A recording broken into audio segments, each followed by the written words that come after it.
What if you could become a better person, not by working harder, but by taking one doable step a day? And not because you're a bad person now, but because there's something inside you that's ready for more. How to Be a Better Person walks you through 1 year of those tiny steps. 365 small but mighty tools you can use in the next 24 hours to make a difference in yourself and the world. My mission? To help you live your best life. Hi, and welcome to How to Be a Better Person. I'm Kate, your host. Today, I want to talk to you about a way to be a better person at work, specifically when you are not feeling motivated to do your work. I know sometimes it's hard to get psyched about sitting down and churning it out, whatever it is you do. Even if you love your job, it is still work after all, and sometimes work is just unappealing. A powerful way to get remotivated is to really think about the difference your work is making for people. You don't have to be working for a nonprofit that's saving the world in order to do this. Think about the clients whose lives you make easier, or better, or more fun, or more fulfilling. Think about the good things you're able to do with the money you earn. Think about the relationships you've been able to build with your colleagues, your clients, and the population that you serve.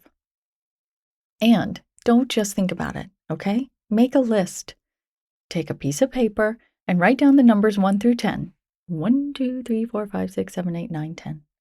And then write down 10 ways the work you do makes a beneficial difference in the world, whether that's directly or indirectly. Now, if you're sitting there thinking, there is no way that there are 10 things on my list, here are some things to consider that probably apply to you. You could be modeling for your kids what earning a living looks like. Maybe it's that you're contributing to the economy or helping people get what they need. If you're not liking your job very much, maybe what you're doing and some of the value that you're creating is that you're building skills for your next job. Or you're building your patience and your resilience. I mean, if things are really rough at work, let's give you some credit for sticking in there. Another one that you might put on your list is that you're honoring your commitments. Or maybe you're doing something to pave the way for someone who comes after you. There's all kinds of ways that you can think about this, and I know you can come up with a good, healthy list. Okay, maybe it won't be 10 things, but you might surprise yourself and get 10 things. But even if you only get 7, it totally counts, and it totally helps. It's also helpful to ask someone else what they see the value of your work being. It's easy to gloss over your better points, but having someone other than you name some of them will help you remember that you do actually send positive ripples out into the world. This is a little bit like asking Clarence, the angel who helped Jimmy Stewart see how much value he had contributed to the world in It's a Wonderful Life. Who can be your Clarence for you? Think about that. However you make your list, getting back in touch with the value you're creating helps you hold your head a little higher and do a better job.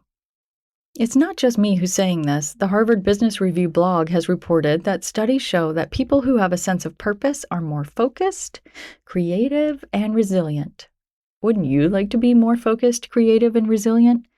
Well, guess what? The odds are really, really low that someone is going to come up to you today and remind you of your purpose. You're going to have to do it for yourself. So let's do it together. Before we go, I just want to remind you that this podcast is based on a book of the same name. How to Be a Better Person is available wherever books are sold. One Amazon reviewer said about it, "This has changed my life. I'm cussing a lot less. I'm a lot more patient with people. I keep it on my nightstand, and it's really making a difference for me."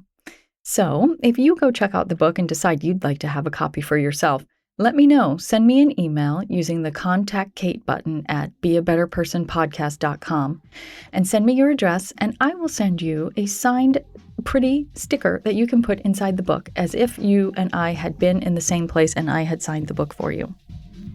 All right, that's it for me today. I look forward to talking to you tomorrow. Thanks for listening to How to Be a Better Person. If you liked what you heard, share it with someone you think would like it too. Your voice matters. Come sign up for the weekly newsletter that includes a link to every episode from the previous week so you can catch up on anything you missed. You can do that at beabetterpersonpodcast.com. I also love to hear from listeners. Seriously, I love it.